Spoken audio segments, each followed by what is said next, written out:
ಒಂದು ವಿಡಿಯೋ ಹಾಕ್ತೀನಿ, ವಿಡಿಯೋ ನೋಡ್ಕೊಂಡ್ ಬನ್ನಿ ಸ್ನೇಹಿತರೆ, ಆಮೇಲೆ ಮಾತಾಡೋಣ. ಯಾವಾಗ್ಲೂ ಸ್ಟುಡಿಯೋದಲ್ಲಿ ಕ್ಯಾಮ್ರಾ ಮುಂದೆ ಕುತ್ಕೊಂಡು ಒಂದೊಳ್ಳೆ ಮೈಕ್ ಇಟ್ಕೊಂಡು ವಿಡಿಯೋ ಮಾಡ್ತಾ ಇದ್ದೆ. ಆದ್ರೆ ಇವತ್ತು ಕಾರಲ್ಲಿ ಕುತ್ಕೊಂಡು ವಿಡಿಯೋ ಮಾಡ್ತಾ ಇದ್ದೇನೆ. ಹಾನೆಸ್ಟ್ಲಿ ಇರೋ ರೀಸನ್ ಇದ್ದಂಗೆ ಹೇಳ್ಬಿಡ್ತೀನಿ, ಮನೆ ಇಲ್ಲ ಇವತ್ತು ನನ್ಗೆ. ಬೇರೆ ಎಲ್ಲೂ ಯಾರು ಬಾಡಿಗೆ ಮನೆ ಕೊಡ್ತಾ ಇಲ್ಲ. ಸಮೀರ್ MD ಅಂತ ಹೆಸರು ಹೇಳಿದ ತಕ್ಷಣ ಹೆದರ್ಕೊಂತಾ ಇದಾರ. ನೋಡಿದ್ರಲ್ಲ, ಕೊನೆಗೂ ಈ ನನ್ನ ಮಗ ಬೀದಿಗೆ ಬಿದ್ದ. ಶಿವ ತಾಂಡವ ಶುರುವಾಗುತ್ತೆ ಅಂತನಾ? ಶಿವ ತಾಂಡವ ಅಲ್ಲ, ರುದ್ರ ತಾಂಡವ ಶುರುವಾಗಿದ್ರ ಪರಿಣಾಮ ಇವತ್ತು ನಿನಗೆ ಮಲಗೋದಕ್ಕೆ ಮನೆ ಇಲ್ಲ.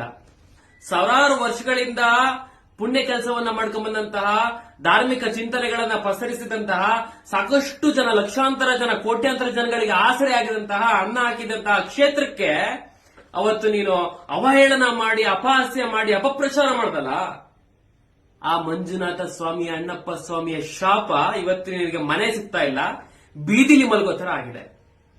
ನಿನಗೆ ಮನೆ ಬೇಕಾ? ಖಂಡಿತ ನಾನ್ ಕೊಡಿಸ್ತೀನಿ. ಆದ್ರೆ ನೀನೊಂದು ಕೆಲಸ ಮಾಡ್ಬೇಕು.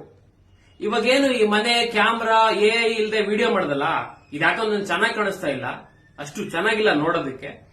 ನೀನು ಇದೇ ವಿಡಿಯೋನ ಒಂದು ಒಳ್ಳೆ ಕ್ಯಾಮ್ರಾ ಬಳಸಿ ಮೂಲಕ ಚಿತ್ರೀಕರಣ ಮಾಡ್ಕೊಂಡ್ ಬಾ. ಅದೇನಾದ್ರೂ ಚೆನ್ನಾಗಿದ್ರೆ ನಿನಗೆ ನಾನು ಮನೆ ಕೊಡಿಸ್ತೀನಿ.